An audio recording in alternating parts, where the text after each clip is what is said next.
भारत अपनी जमीन का इस्तेमाल ईरान के ऊपर मिसाइल दागने के लिए भी करेगा, और हो सकता है भारत का इस्तेमाल मीडिएट करने के लिए भी ट्रंप इसको इस्तेमाल करे। भारत को अमेरिका का एक बेस बनाने का ये जो काम है वो पूरा हो गया, और वो उसका माध्यम जो है वो ज़ायोनिज्म है।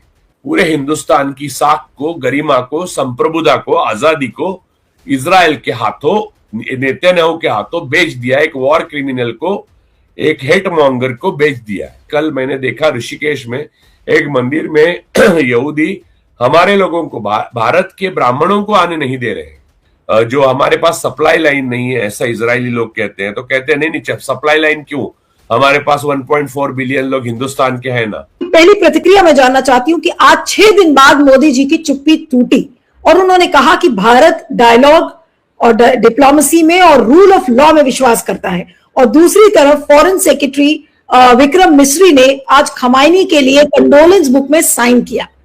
क्या कहेंगे इस पर?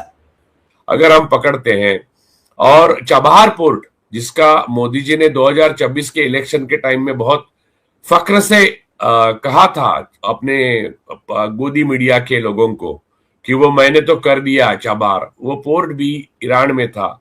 ईरान हमारा आज का मित्र नहीं है, 3000 साल से, इस्लाम आने से पहले से मित्र है। ईरान बेसिकली पर्शियन एम्पायर हुआ करता था, तब से मित्र है। और हमारी कई शब्द है जो भाषा में वो ईरान से आए हुए हैं। नहीं हमारी संस्कृति पूरी ईरान के संस्कृति से मिली जुली है।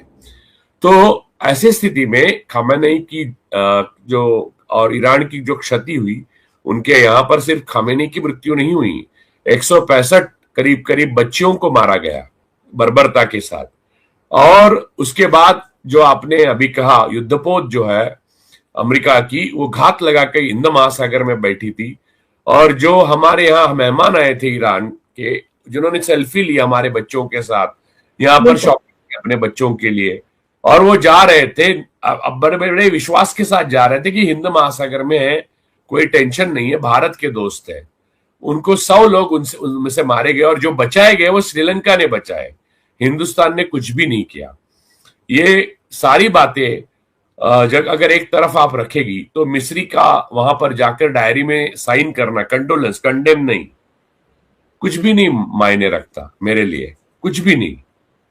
तो आप मित्र के साथ इस तरह सा व्यवहार करते हैं आप अगर, तो आप कहीं के नहीं रहेंगे, ये बात याद रखिएगा। लेकिन आपको क्या लगता है कि आज क्या ईरान के साथ मोदी सरकार ने एक तरीके से गद्दारी की? आपने मेहमान को बुलाया, मेहमान की सुरक्षा आप नहीं कर पाए, आप उसको डेस्टिनेशन पर नहीं पहुंचा पाए, और आपने ये इंश्योर किया या इनको बचाने के लिए इंश्योर ना करते हुए, एक तरीके से क्या कहेंगे, ये गद्दारी नहीं तो फिर और क्या ईरान के साथ? अस्सलामुअलैकुम, चैनल को लाजमी सब्सक्राइब कर लें, हमें आपकी सपोर्ट की ज़रूरत है। मज़ीद वीडियो कुछ सेकंड के बाद आपके साथ शेयर करते हैं। आपको बताते चलें कि इस मामले को समझने के लिए एक सादा सी मिसाल लेते हैं। फ़र्ज़ करें कोई शख्स आपके घर मेहमान बनकर आए, आप उसे इज़्ज़त से बिठाएं, और फिर जब वो आपके घर से वापस जाए तो रास्ते में उस पर हमला हो जाए। दुनिया सबसे पहले सवाल किससे करेगी? मेज़बान से। बिल्कुल यही सूरत हाल इस वक्त भारत के साथ जुड़ी हुई है। ईरान का जंगी जहाज़ भारत आया था और ईरान के IRIS हकाम ने वाज़िया कहा है कि ये जहाज़ भारत का मेहमान था। लेकिन हैरान कुन बात यह है कि जब यही मेहमान वापस जा रहा था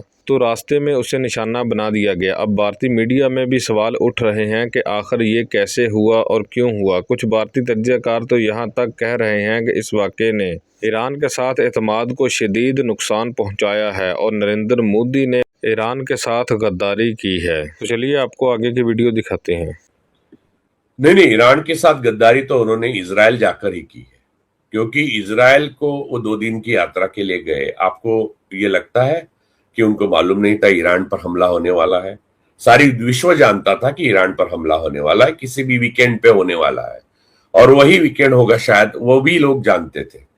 तो उन्होंने वो तो गद्दारी की, लेकिन जैसा राहुल गांधी ने लोकसभा में कहा, ही चोक्ड, उनको पूरी तरह से उनके गर्दन को चोक किया गया है, दबाया गया है, और इतना दबाया गया है, उनके राज जो है वो नेतन्याहू और अमेरिका के पास और चीन के पास ऐसे छिपे हुए हैं कि अगर वो बाहर निकलते हैं तो उनके लिए उनकी पॉलिटिकल करियर और ओवरऑल उनके अस्तित्व इसी पे आंच आएगी। इसलिए उन्होंने ये सही समझा कि हमारी मित्रता, हमारे देश की राजनीति, हमारी डिप्लोमेसी और देश के लोग सबको बेच दिया। आपने कल इजराइल का एक वो देखा होगा, एक मीटिंग चल रही है, उसमें जो हमारे पास सप्लाई लाइन नहीं है ऐसा इजरायली लोग कहते हैं, तो कहते हैं नहीं सप्लाई लाइन क्यों, हमारे पास 1.4 बिलियन लोग हिंदुस्तान के हैं ना। जी तो नाजरीन, ये थी हमारी आज की वीडियो। मज़ीद ऐसी वीडियोस देखने के लिए चैनल को लाजमी सब्सक्राइब, वीडियो को लाइक एंड शेयर और कमेंट सेक्शन में अपनी कीमती राय का इजहार भी लाजमी किया करें।